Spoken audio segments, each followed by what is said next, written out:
Happy Thursday to everybody. Trying to get this thing straightened out I had to move it on a separate thing I was doing, so trying to get it repositioned properly for Strat-O-Matic purposes. Whoa, and I flip everything over, don't I? Try to get this thing set up as best I can for Strat-O-Matic purposes. Sorry about that little snafu there. We are at another game on the Sunday, June 21st date, game 465 overall in the replay. We're from the Metrodome in Minnesota. The White Sox and the Twins, a good pitching matchup. Two left-handers that in the replay both have 7 wins, that being Floyd Bannister and Frank Viola. Metrodome, of course, very hitter-friendly. Singles are 1 to 16 left and 1 to 13 right. Homers are 11 both sides of the plate. And looking at the standings, neither team is living up to expectations, I don't think. Chicago 29 and 35, Minnesota 32 and 35, and they're kind of middling pack, trying to all chase the Oakland A's. So we'll get Bannister out of the way, and we'll see about Frank Viola. Got the game up on the Strat computer. I want to make sure that looks like everything is in where you can see it pretty good, hopefully. So we go to our Strat computer and get the full numbers on Frank Viola. On the full regular season of 1987, he was 17 and 10 with a 2.90 ERA. On the replay, he's 7 and 3 with a 2.90 ERA. So he's right on the number exactly on his ERA. I'm sorry, he's a 2.50. I misread that. 7 and 3 with a 2.50 ERA in the replay. So he's doing a little bit better. 119 innings pitched, 80 hits, 39 walks, and 78 strikeouts. If not for lack of run support, he'd probably have a better record because he has pitched well enough to, be like a 10-game winner by now. But a lot of times either the bullpen blows it or he doesn't get the run support. So for the White Sox, they will be starting a primarily right-handed hitting lineup. So two of the lefties that are normally in there, Harold Baines and Ozzie Guillen, are both off in this game. So we have Manrique playing shortstop, and we have the DH is Carlton Fisk. The only lefty in the lineup is Greg Walker at first base. Everybody else is either a switch hitter or a right-hander. Good morning, Jeff. Good to see you. So if we look at the one thing both pitchers do well, again, is hold runners. Viola is a -5 right there on his card, and Laudner's a 0, so he keeps that -5. Bannister's a -4, so both teams are going to have a hard time trying to steal some bases here. But you never know. I mean, that's why you roll the dice. Hello, Dr. D. Good to see you. Do one last little look here and see if everything seems to be copacetic. I think it is. I might even be able to get a smidgen closer here. I don't want to get too much closer because I'll cut off either the tray or the score sheet. So I'll leave it at this. I think that's the best I can do right now. And of course, before we have the first pitch of the game, we have the ceremonial first sip, which has become a tradition on the channel for the morning games anyway. I don't drink coffee in the evening. I don't drink coffee after about 10:30, 11 a.m. That's about as far as I'll go with coffee. If I drink coffee in the afternoon, I'll be up all night. All right, now before we start, I want to look at the previous game that these two teams played on that Saturday, June 20th. And as we can see, there was a guy I'd never heard of before named Cinderella. I was making Cinderella jokes about him, but Cinderella pitched 3 2/3 in relief. So obviously he is unavailable for this game. He will need to rest. So Cinderella will not be available. And that is this guy right here, Ralph Cinderella. 7.36 ERA, but he pitched magnificently in relief. 3 2/3 of shutout relief, but he is unavailable after going 3 2/3, so he is unavailable. The only reliever that pitched for the Twins was George Frazier, inning in 2/3, so I will put him at the back of the bullpen. He's still available, but I'd rather try to use the other guys before I get to Frazier. Blyleven got the win over Jose De Leon. Twins won it 9-5. And that was the previous game. That was strange game where Greg Gagne hit 2 triples in the game. All right, so I do like to kind of review that to make sure I'm not using a bullpen guy that I shouldn't. So obviously, if I brought in Cinderella in this game, that would not be realistic because he just pitched 3 2/3 the previous day. All right, so Gary Redus will lead us off for the White Sox. Redus on the replay hitting 250, 4 homers, 13 driven in at 236 real world. And we're underway at the Metrodome. 410 against a right-hander is a ballpark single. That's good for the hitter. 1-13, and that's a base hit for Gary Redus. A Metrodome single. Although with a 1 there, I think that would have got a single at any ballpark. So now Redus, 2 through 6 to get the lead, but again, that -5 hole, but he's not deterred by that. Doesn't get the lead, so it's a moot point anyway. And here is Donnie Hill. Donnie Hill, the batter.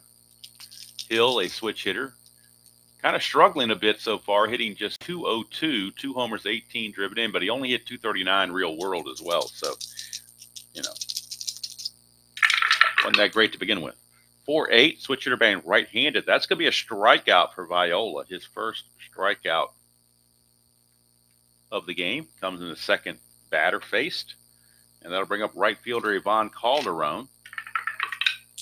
Nothing on the havoc. Calderon is hitting 280 on the replay. 7 homers, 21 driven in. He at 293 real world.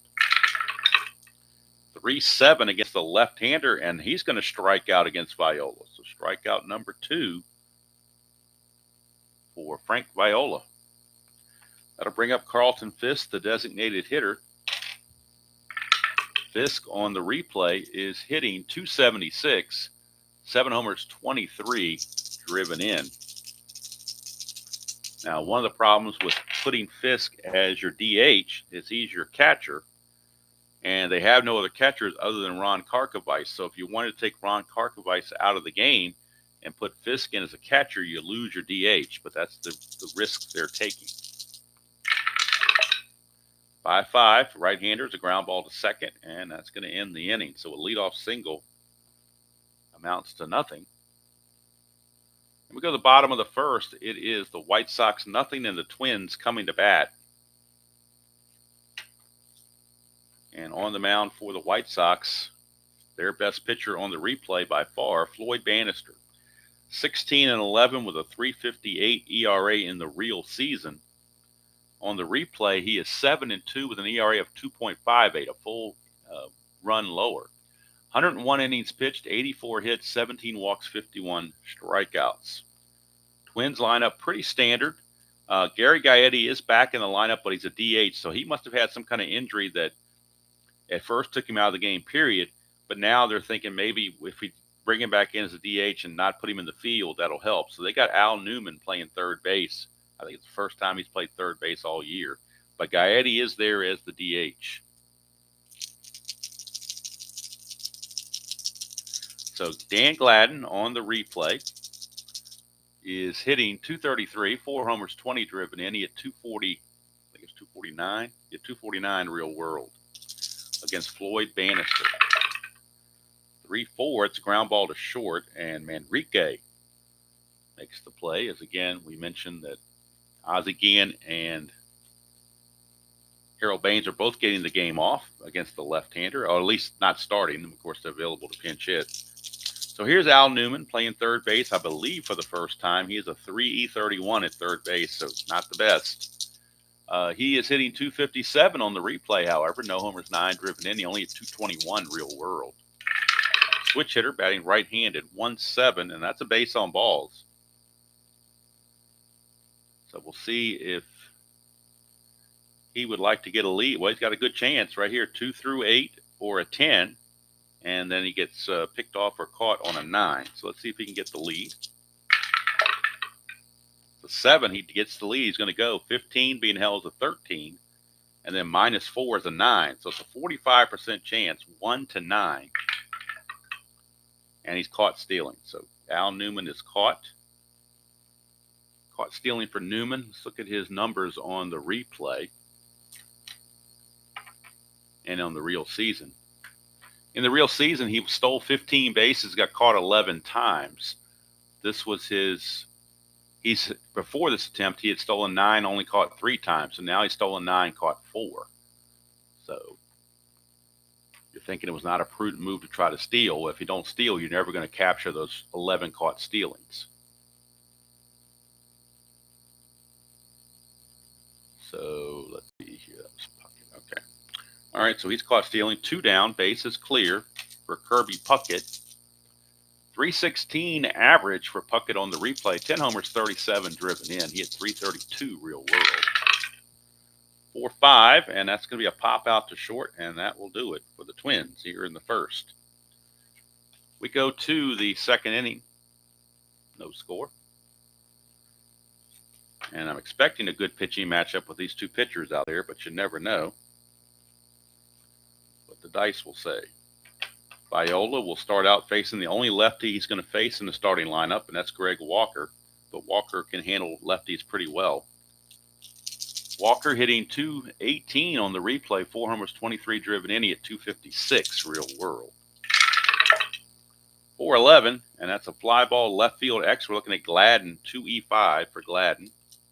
2E5.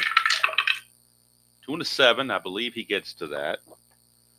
2 and a 7 is an F2. E5 and a 15. There's a 14, but no 15. So he makes the play, does Mr. Gladden. And Walker is out of there. 1 away. And that takes us to Tim Hewlett, third baseman. Hewlett on the replay hitting .226, 4 homers, 19 driven in. He had .217 real world. And after we get to the end of June, before we start July, I will do a whole video separately on the replay stats at the end of June. So I'm giving them to you as they come up to the bat and everything, but I'll do a more formal how they're doing kind of thing after the June 30th date is over, before we get into July 1st. All right, here's Hewlett. 1-7, struck him out. That's the third strikeout for Viola. So Viola is out of there. And that brings up Ken Williams, center fielder. Williams hitting .167 on the replay. He's really struggled. 2 homers, 8 driven in. He hit .281 real world. So I'm not sure why he's struggling so much, but he is.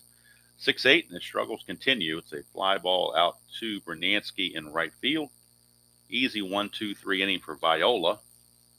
We go to the bottom of the second, still no score from the Metrodome. Up for the Twins will be Gary Gaetti, Kent Hrbek, and Tom Brunansky. And Hrbek is the only lefty in the lineup for the Twins. Everybody else is either right or a switch. So here is Gary Gaetti. On the replay, he is hitting .269, 15 homers, 58 driven in. He had .257 in the real season. 4-9, and that is a 1 for a double, but anything else he flies to center. So he flies out to Ken Williams, and that is out number 1. Ken Hrbek, your batter, first baseman. Hrbek hitting .296 on the replay, 18 homers, 48 driven in, and he hit .285 in the real season. 6-7, lefty, and that is a ground ball shortstop X. We're looking at Manrique, 3E10 for Manrique. 3 and a 10 should be fine. 3 and a 10 is a G2. That's a 12, and he is an E10. E10, no 12 there, so Manrique makes the play. 2 down. And that'll send up the right fielder, Tom Brunansky. Tom Brunansky. Brunansky on the replay hitting .267, 9 homers, 29 driven in. He had .259 real world. 5-7, and that's a ground ball shortstop X, so we're going right back to Manrique again, 3E10. 3 and a 12 is good.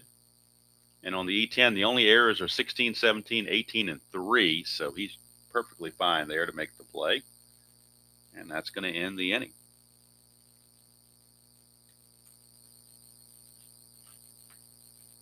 So we go to the third, no score from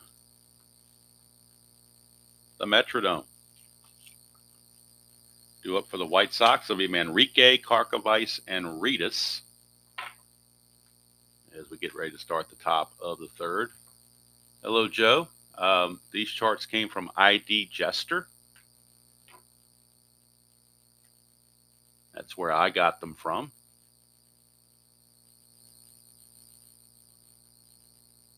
If you or anybody else would like them, I just type my email into the chat box or chat area. So if you send me an email to that address, I will send you the 4 PDF copies.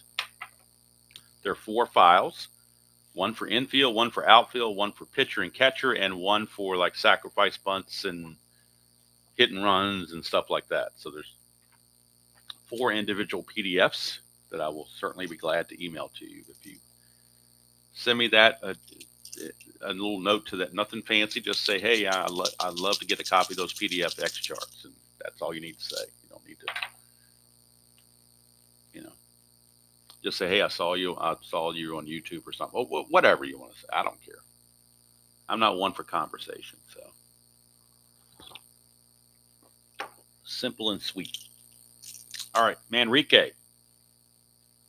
We'll lead things off. Manrique is hitting 233, a homer and 11 driven in. On the replay, 258 real world. It's 2-9, and that's going to be a fly to center field. Puckett hauls it in. 1 away. And that'll bring up Ron Karkovice. And no hating on me because I still have AOL as an email address. I just don't do Gmail, so I don't like Gmail. I've had that AOL address for like 15 years probably, so it's just easier instead of having me to contact everybody, say, hey, change my email or whatever. So, all right, here's Karkovice hitting a robust 143 on the replay. That sounds like he's having a bad year, but he's actually having a good replay. He only hit 071 in the real season. So here's Karkovice against Viola. 1-7, that's a big strikeout. Strikeout number 4 for Mr. Viola. That'll bring up Gary Reedus.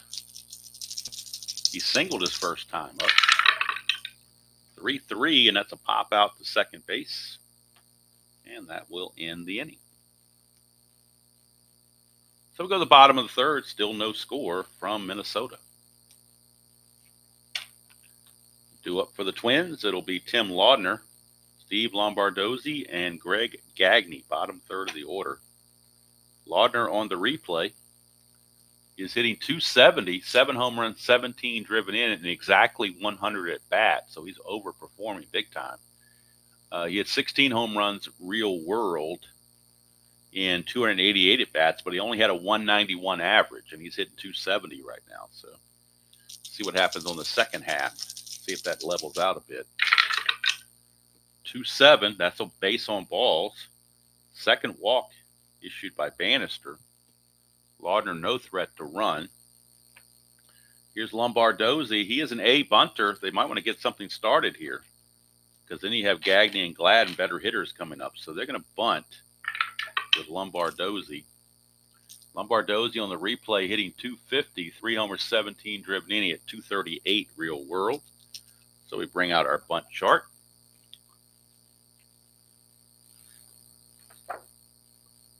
He is an A bunter, but of course now the corners are in expecting it. So he's a B bunter. The white die 4 says it's going to the first baseman. So in this case, that's Greg Walker. He'll make the play. Now, will he get the good sacrifice? Needs to have a 9 or less. That's a 10, so he is going to pop it up. It's a pop up right to the first baseman. And run on first. Laudner does get back and not get picked off, but it's a failed bunt attempt. And Lombardozzi is out. That'll bring up Gagne. Greg Gagne, shortstop, hitting a robust, and he's really overperforming. 366 on the replay. 5 homers, 30 driven in. This isn't 183 at bat, so it's not a short sample size. He only hit 265 real world, so he's 100 points above his average in the replay.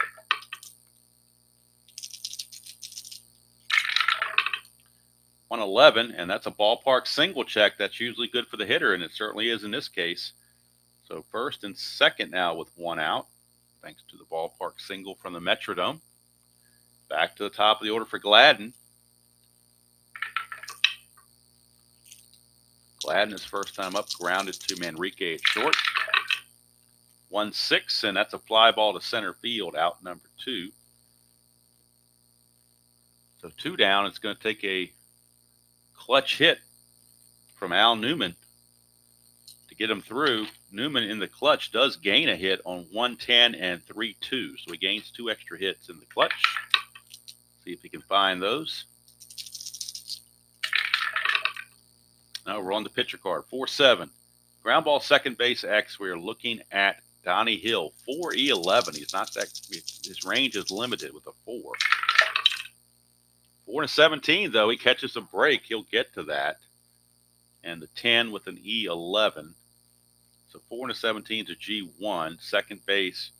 He's on E11 and we roll an 11. So it's 11 and 11. No problems. The only errors on 11 are 15, 17, and 18 and 3. So Hill makes the play, and that will do it for the Twins. They strand 2-1 base. We go to the fourth, still zip to zip here in the Metrodome as the 2 lefties are going at it and pitching well. So top of the fourth we go. Leading off for the Sox, so will be Donnie Hill, who just made that defensive play. Struck out his first chance. 5-3, switch hitter batting right-handed. It's a fly ball right field X, looking at Bernansky, a 2-E4. Very good outfielder, 2-E4. 2-15 is no problem whatsoever. The only errors he can make on an E4 are 3, 15, and 18, and 3, 4, 15, and 18, and that's a 12. So good play for Tom Bernansky. That'll send up Ivan Calderon. Calderon also a strikeout victim his first time up. 4-7, right-handed, and that's a ground ball second base X. We're looking at Lombardozzi, 2-E18. 2-9, he'll get to that. Check the E18 and a 6 at second base. E18, there's a 13, 3, and 18, but no 6. So good play for Lombardozzi. He takes care of Calderon. 2 up, 2 down. To the cleanup hitter, Carlton Fisk. He grounded to Lombardozzi his first time up. 5-10, and that is a catcher X. Looking at Laudner, 3-E4 for Laudner. Of course, nobody on base, so no wild pitch or pass ball to worry about. 3 and an 8, probably some sort of a foul out or something. Pop out, whatever. 3 and 8 is going to be a pop out. That is a 12, and he is an E4. So there's no 12 there. So he's going to just pop it up to his counterpart behind the plate. And nothing doing for the White Sox. We go to the bottom of the fourth. Still no score from the Metrodome. These 2 lefties are dealing. Here's Kirby Puckett. He popped to short his first time up. 2-4 for Puckett. He's going to ground to short this time, so he's keeping Manrique busy over there. First a pop out, now a ground out. 1 away for Gaetti. Flew to center in his first at bat. That's a 3-6, and he's going to ground it to short, so they're really keeping Manrique busy over there. 2 up, 2 down for Kent Herbeck. He also has grounded to short. There's been 5. He's got 5 assists already, does Manrique at shortstop, plus a put out. That's a lot of assist chances in just 4 innings of pitching of defense. 6-8, and that is a line out to short. So give him a second put out to go with his 5 assist. Odds again, probably glad he's getting the day off. But nothing doing for the Twins. We go to the 5th inning. Still no score from the Metrodome. Both pitchers have 7 for their fatigue, so they can certainly pitch complete games if they're effective. Greg Walker will come back out. Time for another sip of coffee before it starts getting room temperature. Walker, his first time up, flew to left field. 1-5, and that is a fly. Oh, look at that. 1-4, 1-2, 1-3, 1-4 are solid home runs, but a 1-5 is a fly to center. Just missed it.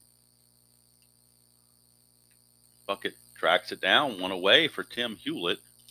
Strikeout victim his first time up.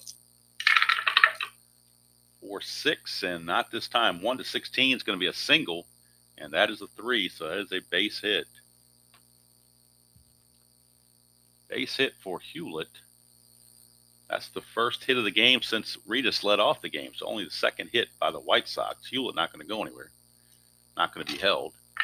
Here's Ken Williams. That's a 1. Viola has a 1 wild pitch and a 2 balk, so not likely that anything's going to happen. But it's a 1. He does throw a wild pitch. Unbelievable. That means 2 1s in a row came up, and if you watch this channel at all, you know my love-hate relationship with the D20 and coming up as a 1 all the time. Certainly more than 5%. So at second base now is Hewlett. And now here's Ken Williams. 5-12, and that is a split. 1-14 is a single. That's a 12, so that's a base hit. It's only 1 star. It's going to put runners on the corners with only 1 out, and the first serious threat of the game belongs to the White Sox. Enrique, your batter, infield playing for the double play. Viola probably trying to tune in a strikeout, most likely. We'll see. Manrique flew to center his first time. 3-10, and that's a walk. It's going to load the bases. Karkovice. That may not have been the worst thing that could have happened, because now you got the very weak hitting Karkovice coming up. He's got a load of strikeouts on this card. Load of strikeouts on his card. Infield's going to play in, though, because Karkovice is not a ground ball hitter. He's more of a fly ball hitter when he does contact. So the infield is actually in for the Twins. And that's another 1. Well, there's no way I can roll a 1 a second time in a row. So, all right, no wild pitch. All right, here's Karkovice. The infield is in. 4-5, and doesn't matter where they are. That's off of Viola's card. That 4-5 is going to be a double 2 stars. And how about that? Ron Karkovice has to get things done off the pitcher card, and he certainly did. A 2-run double from the number 9 hitter Karkovice gives the White Sox a 2-0 lead. And now Enrique is at third with Karkovice at second. 1 out. Infield definitely has to come in now to try to choke off the runs. Here's Gary Reedus. He's 1 for 2. 1-9, and that's another walk. It's going to load the bases once again for Viola. His second walk of the inning. He's having a rough start to this inning. Now he's got Donnie Hill to deal with. Bases loaded, 2 outs. I'm sorry, bases loaded, 1 out. So now the infield is shifted to a double play depth because they feel like they can turn a double play on Donnie Hill. We'll see what happens. 1-3, and it's another walk. You're not going to turn anything if you keep walking people. So Viola, his 3rd walk of the inning, he has walked in a run. Is now 3-0, and everybody else moves up 90 feet. 3 walks in the inning for Viola. And now he's got to deal with the dangerous Ivan Calderon. Infield's still looking for that double play because Calderon is a double play candidate. 4-6, and not this time. It's a 1-16 single. That is a 16 right on the dot. It's a 1-base advancement. Karkovice will score. It's now 4-0 White Sox. And Viola just seems to have all of a sudden lost it here in this 5th inning for whatever reason. Now 4-0. Still only 1 out. Here's Fisk. If they don't turn a double play, Fisk, the White Sox will bat around. So we'll see. They're going to play back to the double play with Fisk up there. 3-10, and that's a 1-19 single, so it's not going to matter. It's a base hit. Coming in to score is Reedus. That's 5 runs. Now the Twin bullpen definitely starting to stir in earnest as the White Sox have batted around on Viola. He just can't catch a break. Let's look at the Twins bullpen. He's actually tired now as Viola, according to the Strat computer. He is tired. So let's look at their bullpen options again. Frazier went an inning and 2/3 in the previous game, so they're basically their 2 big options are Berenguer and Atherton. And since they're going to need a lot of innings, they're looking at Berenguer. He is losing in the bullpen, Juan Berenguer. We'll see how long Tom Kelly wants to trust his ace, Frank Viola. He does have a lefty-lefty matchup with Walker, and he's the only guy he's gotten out this inning. So again, looking for the double play. If they can turn it. 4-6, and that's not going to happen. That's a 1-19 single again. So Walker gets in on the act, and that's going to be it for Viola. They can't go any further with him. He just implodes here in the 5th inning. And Berenguer is going to have to inherit a bases-loaded situation with only 1 out. White Sox ahead 6-0. So Viola, yes, he's not getting any run support, but can't blame the 6 runs on that. So we go to the bullpen as Tom Kelly makes the trek out to the mound. Motions for the bullpen, and in comes Juan Berenguer. Get the numbers on Berenguer. On the real season, Berenguer was 8-1 with a 3.94 ERA and 4 saves. On the replay, he's 3-1 with a 3.90 ERA and 1 save. 58 innings pitched, 56 hits, 23 walks, and 60 strikeouts. So he is there. They got to eat some innings here. First, they got to get out of the jam. Then he's got to eat some innings. And he's going to face Tim Hewlett to start things off. Again, looking for the double play as they have the bases loaded and 1 out. Berenguer. 3-10, and that's going to be a fly ball right field B question mark. This is a potential sacrifice fly. Calderon runs at a 14, pretty decent speed. Bernansky is a -1 arm, so the 14 minus the 1 is a 13, and then you add the 2, so it's a 15. 1-15, they're going to send him. And he's in there. Sacrifice fly for Tim Hewlett. Makes it 7-0. In favor of the White Sox. That run, of course, is charged to Viola. 2 outs now for Ken Williams, but it's 7-0 White Sox. Williams, the batter, he singled earlier this inning. To 1-7, and he's going to do more damage. 1-11 is a double. That's a 16. It'll be a single, 2 stars. And that'll score the 8th run of the inning as Fisk comes around to score. Going to third is Walker. It is now 8-0 favor of the White Sox.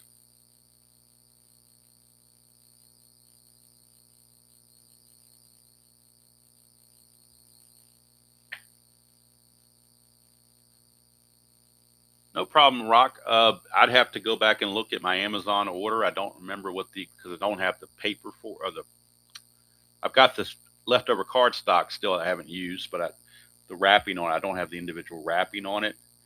Let me see while we're doing this if I can look at my Amazon order history real quick and get that info for you. It works really well for Fall Classic, I'm telling you. Definitely works well for Fall Classic. So let me look at my orders and see what it was that I ordered, or what the size or whatever you want to call it was. So here we go. Okay.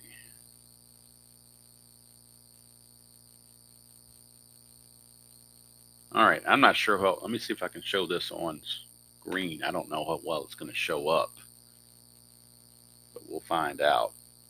That's what I bought.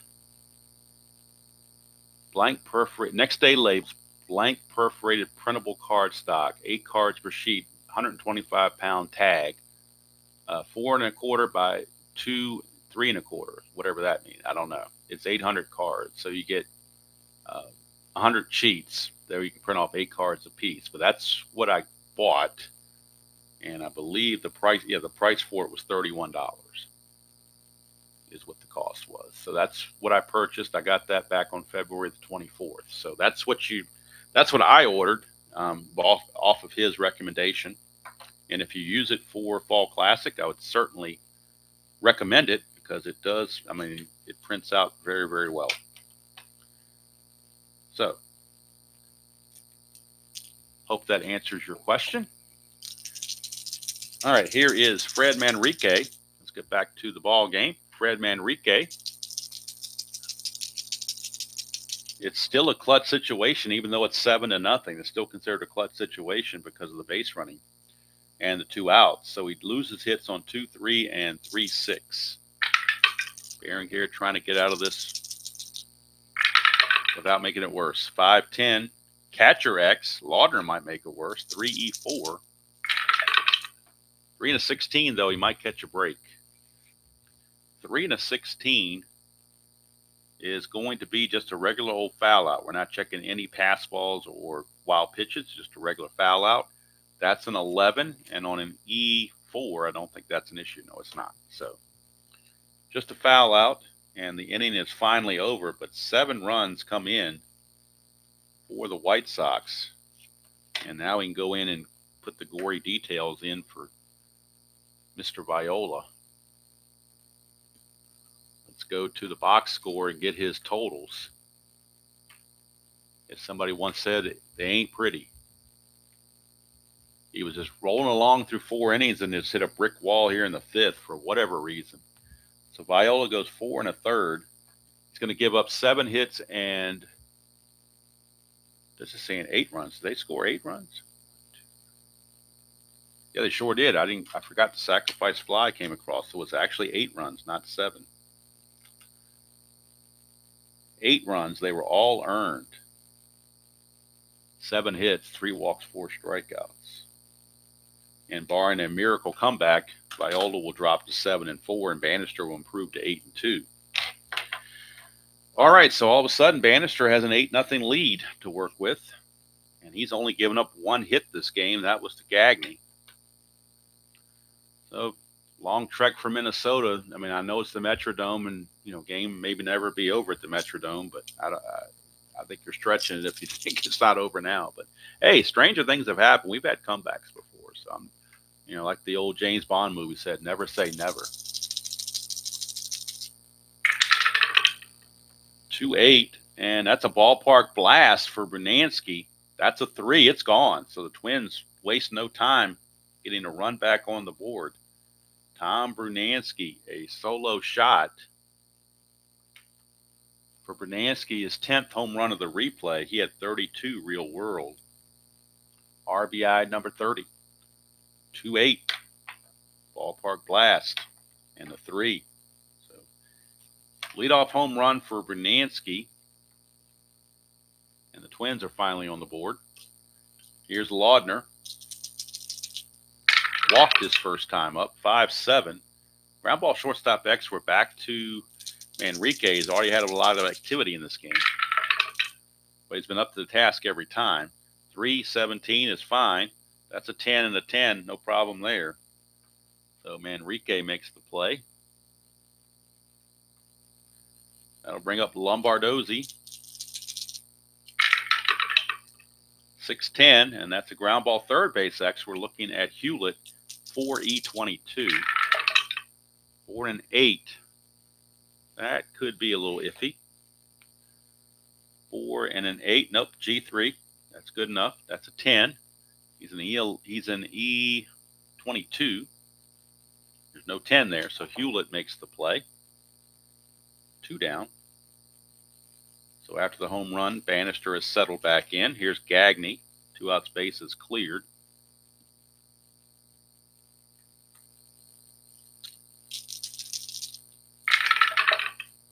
3-5 against the lefty. That's another base hit for Gagne. He's really been tearing it up in the replay.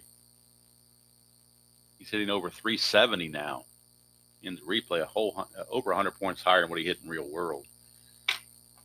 And normally when the guy has a asterisk there, I attempt to steal, no matter what the odds are. But when you're down 8-1, I think that strategy needs to be overridden. So we're going to move on to Dan Gladden.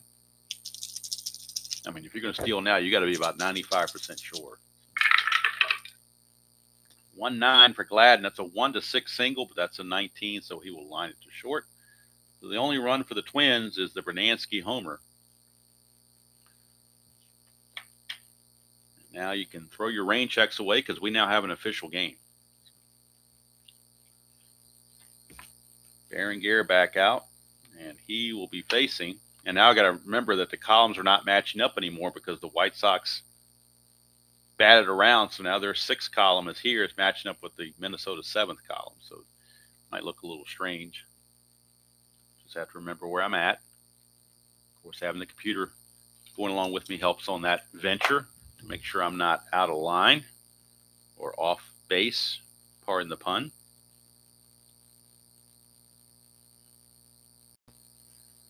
So we start the top half of the 6th inning, 8-1, favor of Chicago. And Berenguer is just in there and pitch as long as he can pitch. If he can finish the game, they would love that. Here's Karkovice, 6-7, and that is a base on balls. So boy, Karkovice has reached base all 3 times. Well, at the last 2 times he's reached base have been off the pitcher card, so he's gotten breaks, not on his own card. So that'll bring up Gary Redus. Redus, 5-8. That's a strikeout for Berenguer. 1 away, and that brings us to Donnie Hill.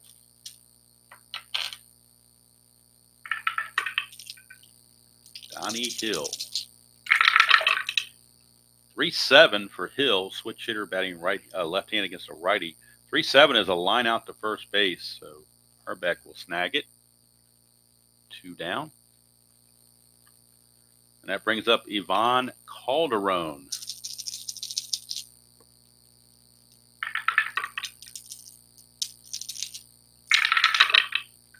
5-9, and that's a strikeout there. So Berenguer takes care of business in the 6th.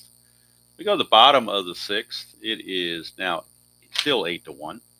And with the righty on the mound for the Twins now, you could think about bringing in the left-handers that were resting today for the White Sox, but they're up 8-1, so why bother? I mean, if the game gets close, then we'll think about bringing in Baines or Guillen, but with the score being what it is, why not give them the game off and let them rest? Here's Al Newman. 1-9, and that's a base on balls. That's the last thing Bannister wants to do is start walking guys. That is his 3rd walk of the ball game. Again, he has an asterisk there, but I'm calling off all steals unless the game gets closer. Here's Puckett. 3-10 for Puckett. That's a solid single, 1-star single. So Newman will stop at second base. So the Twins have something going on here. 1st and 2nd, nobody out for Gary Gaetti.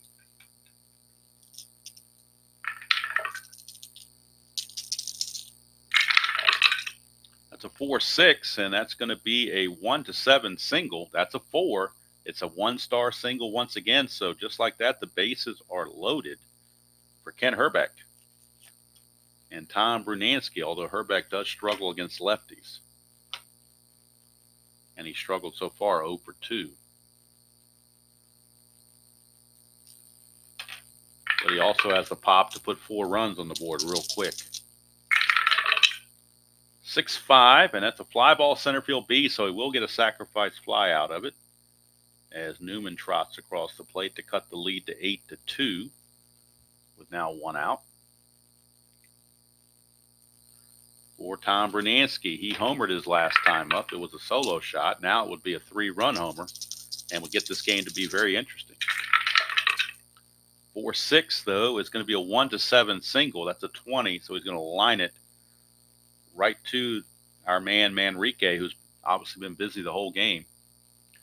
And he makes this play 2 down. Now it's a clutch situation for Tim Laudner against a left-handed pitcher.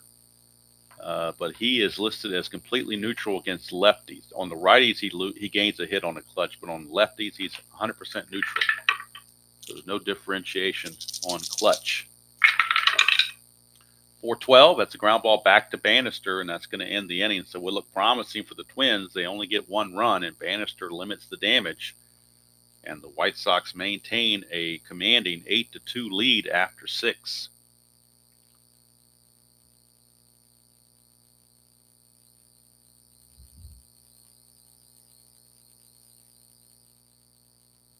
Top of the 7th we go. Berenguer back out. We'll be facing Fisk, Walker, and Hewlett, the batters.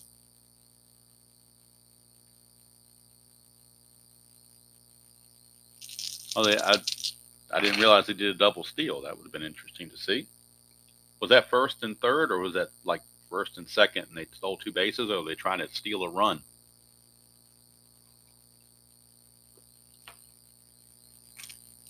Here's Fisk. 5-5, and that's a strikeout for Berenguer. 1 away. And that'll bring up Greg Walker. You see, I think the edges of the cards, the right-hand columns are, after this inning, we'll probably have to move the camera back a little bit just because I'm going to do it now because I'm starting to lose a little bit of that edge. So there we go. All right, here's Greg Walker. 3-2 for Walker, and that's a ballpark blast on the 3-2. 1-11, but that's an 18, so it's just a deep fly to right, and right in front of the baggie out there in right field. Brunansky makes the play. 2 up, 2 down. And that will send us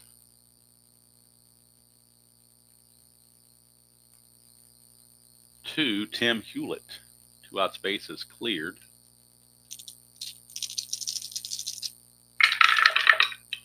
4-11, and that's going to be a fly ball left field X. We're looking at Dan Gladden. He's a 2-E5. First and second. Okay. I'm sorry, first and third. Okay, stole home then. Cool. 4. Dan Gladden, a 2 and a 4. Let's see if he can get to that. I think he can.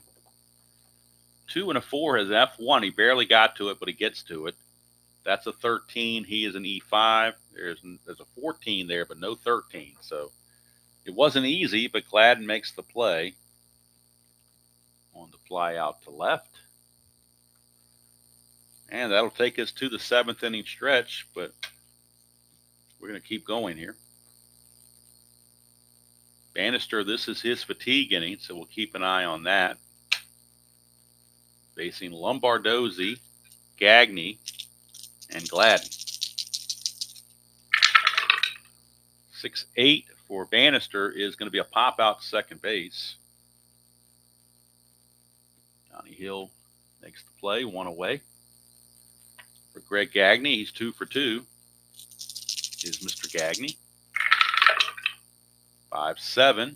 Ground ball shortstop X. Again, they're going to wear poor old Manrique out over there with all these ground balls. 3-E10. 20, he gets it. E10 and a 7. I don't think that's going to be a problem. It is not. So Gagne Gagne grounds out to Manrique. 2 up, 2 down for Dan Gladden.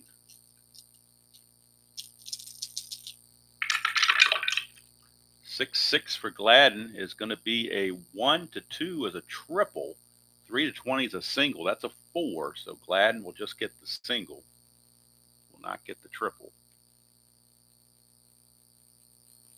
So single for Gladden, and of course, normally he'd look to run, but down 8-2. They're not going to do that. So here's Newman. Stepping to the plate. He's walked twice. 4-8, and that's a strikeout for Bannister. There's a dot there, but he has not reached fatigue as of yet. So for Floyd Bannister, believe it or not, that's the first strikeout of the game for Floyd Bannister. It took him 7 innings to get it, but he gets the strikeout. And we head to the 8th inning with the score Still White Sox comfortably in front 8-2. And Berenguer coming back out to start the 8th inning. And he'll be facing the bottom of the order, Williams, Manrique, and Karkovice. Williams, Manrique, and Karkovice. So let's back this up a little bit more. And maybe over just a hair. How about that? All right. Oh, cool.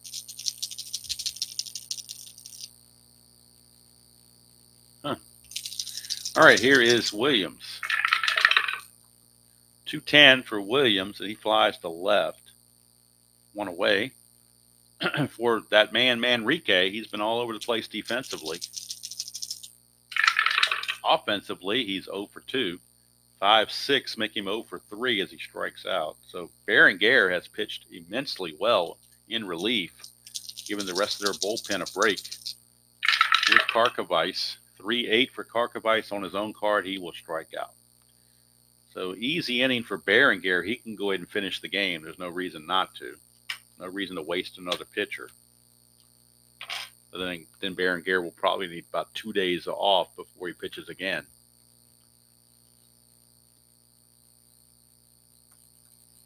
So we go to the bottom of the 8th, and Bannister only gave up a single in his fatigue inning, so he's definitely got plenty of endurance to go.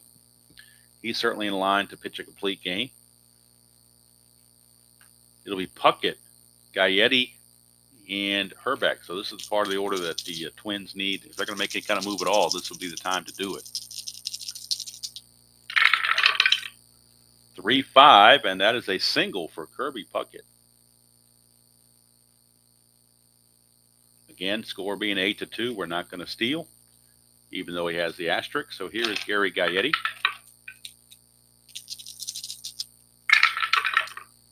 That's a 212 for Gaetti. It's a strikeout plus injury. I'm sorry, I'm supposed to be looking on the left side, aren't I? What a big difference that is. Against a right-hander, it's a strikeout plus injury. Against a left-hander, it's a ballpark blast. How about that? A ballpark blast, 1-11. But adding insult to the non-injury, it's a 12.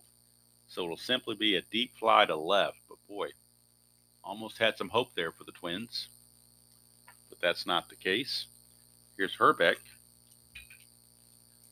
Herbeck 0 for 2 with a sacrifice fly. 3-12 against the lefty, and that's a split. 1-4 is a single, but that'll be a line out to Donnie Hill at second base. 2 down, and it's up to Brunansky.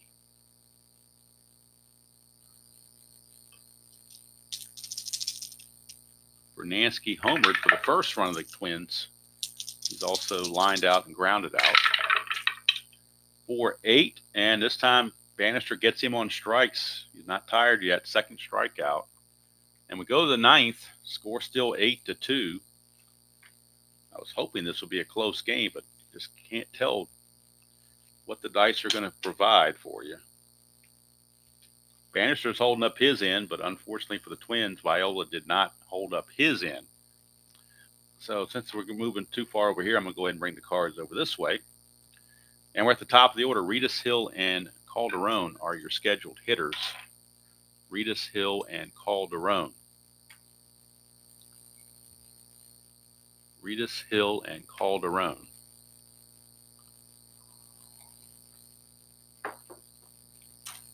Reedus is your leadoff hitter. He is 1 for 3 with a walk and a run scored. 5-6, and that's another strikeout for Berenguer. Well, he's been just awesome. Almost a wasted performance, but not really wasted because he is saving the bullpen. Here's Donnie Hill, 2-8. He pops it up to Herbeck at first base.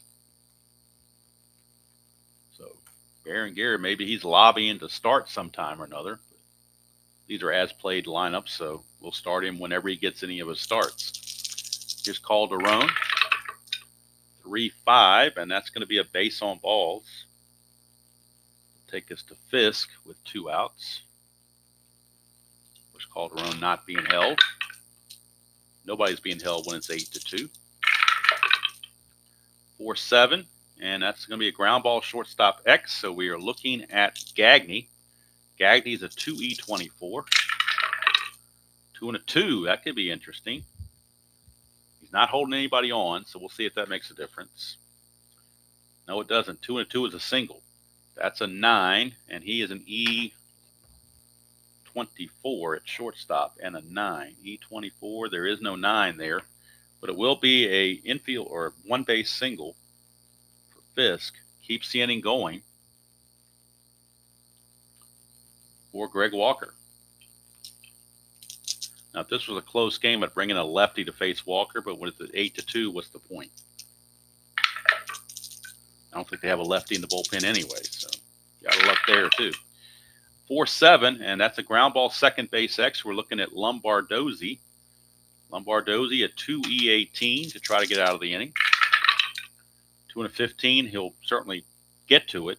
E18 and a 13. E18 and a 13. There's a 13 right there, right in the middle of the chart. The only one base error possibility is a 13, and he found it. So Lombardozzi boots it.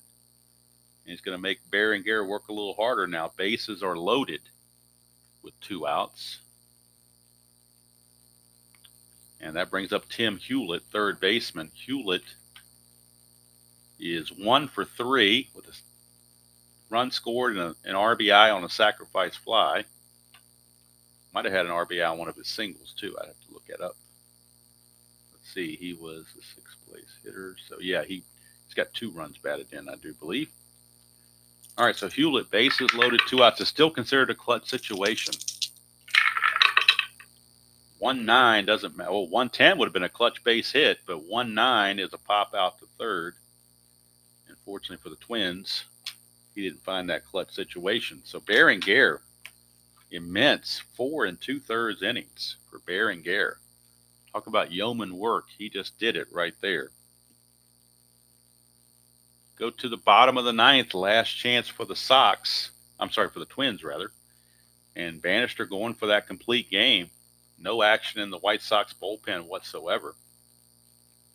Let's see if we get any pinch hitting from the Twins.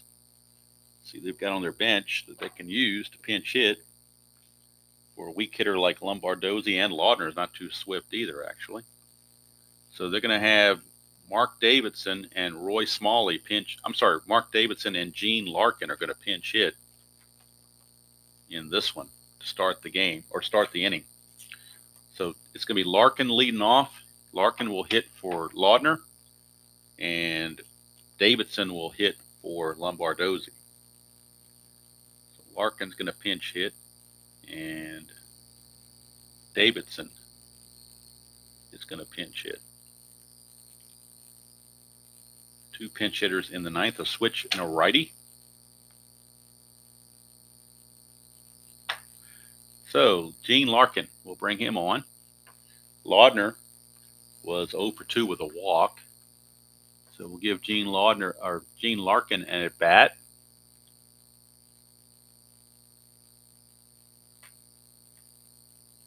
Larkin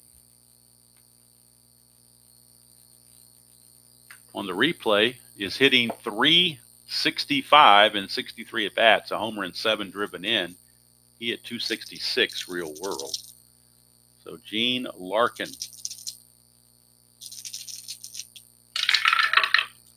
That's a 5-5 against a switch hitter batting right-handed. And that's an in-home run chance, 1-6. That's a 4, but he has weak power against lefties. But it will be a base hit.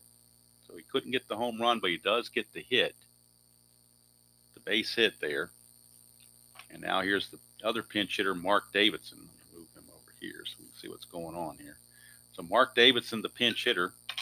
Let's bring him on in the computer to bat for Lombardozzi.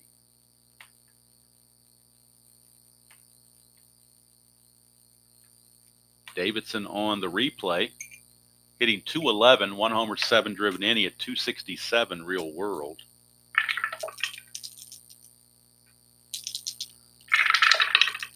That's a 2-9 against a left-hander, and that's a Giovanni's Tailor Shop tailor-made double play, the first one of the game. I'm sorry, no, it's not Giovanni's Taylor Shop. Taylor Shop. I stand corrected. It's an around the horn double play. 2-9 is a ground ball third base A, so it's going to be a 5-4-3 around the horn. And just like that, Bannister 1 out away from pitching a complete game victory and moving to 8-2. And his last guy to be in his way is going to be Greg Gagne. Gagne, the last hurrah. Gagne is 2 for 3 on the game. 212, that's a foul out right to Karkovice, and that's going to do it. Floyd Bannister in control of the whole game.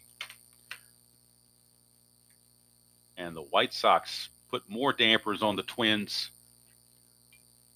pennant race with the A's, although we're still only in June, so there's a long way to go, but don't want to fall too far behind, I wouldn't think.